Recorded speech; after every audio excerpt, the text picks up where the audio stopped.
Le premier conseil que je te donne pour bien mémoriser et distinguer les deux articles en néerlandais, et en fait, dans le fond, ça va, hein, parce qu'en russe, il y a 3 articles, en allemand, il y en a 3, en néerlandais, il n'y a que 2, donc ça va encore. Mais le premier conseil donc que je peux te donner, c'est d'avoir un cahier, oui, un cahier dans lequel tu écris chaque mot que tu apprends. Maintenant que tu es encore au début de ton apprentissage, c'est très facile d'intégrer et d'adopter une bonne routine pour noter le nouveau vocabulaire que tu apprends. Et comment est-ce que tu peux noter alors les nouveaux mots que tu apprends? C'est en utilisant des couleurs. Donc, par exemple, pour l'article 2, tu peux utiliser du bleu ou du rouge. Je ne sais pas ce qui te convient à toi. Mais voilà, tu utilises une couleur ou tu surlignes avec un marqueur qui a une couleur spécifique qui signifie quelque chose pour toi. Donc, rends ton apprentissage personnel et personnalisé de cette manière. Ok? Donc, choisis une couleur qui représente pour toi le pronom de. Ok? Aussi pour le pronom het, n'est-ce pas? Tu peux peut-être prendre le vert, c'est une couleur assez neutre, ou une autre couleur qui te va bien.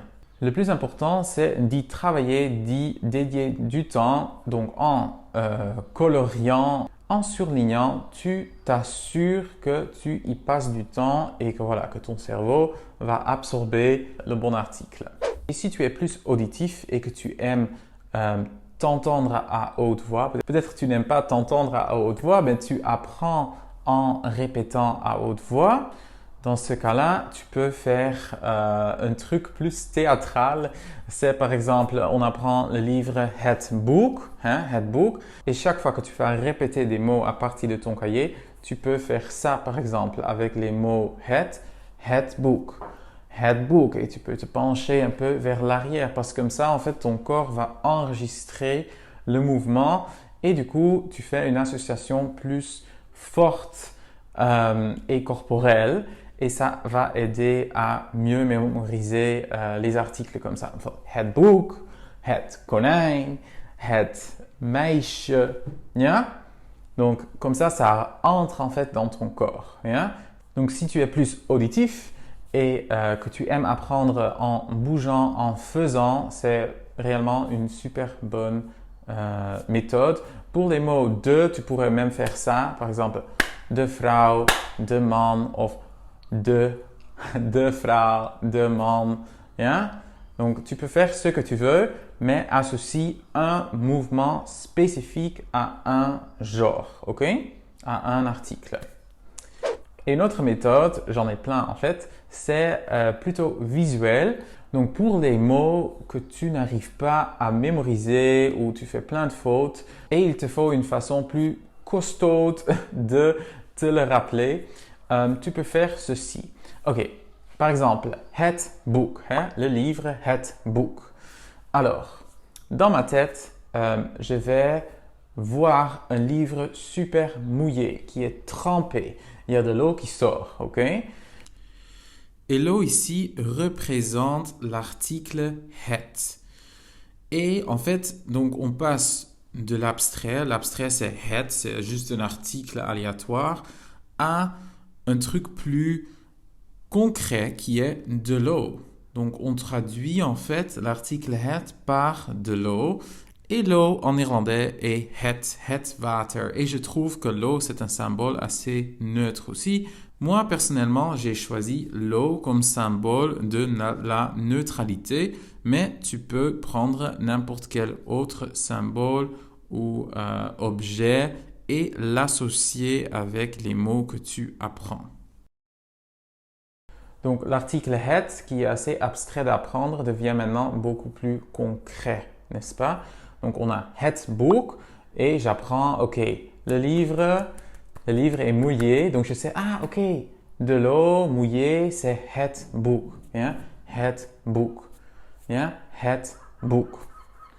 Et tu peux faire ça avec n'importe quel objet ou n'importe quel mot que tu apprends. Tu peux l'associer avec de l'eau ou tu peux même en faire une phrase.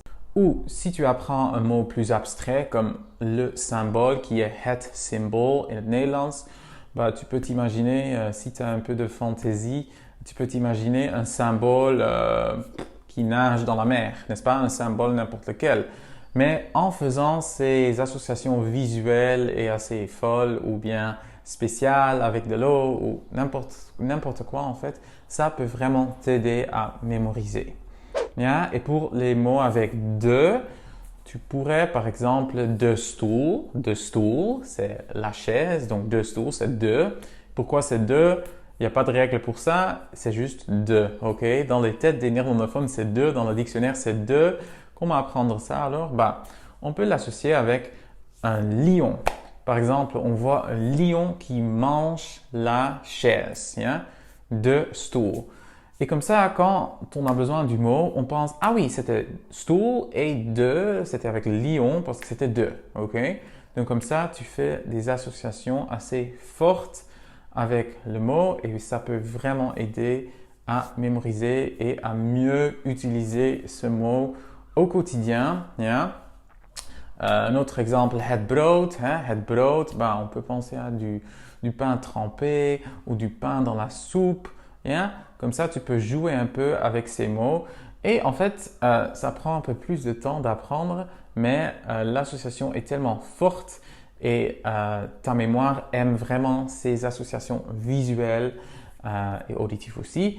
Mais voilà, plus tu fais un petit effort, un petit aide-mémoire, plus tu vas être capable de bien mémoriser et bien absorber ces mots.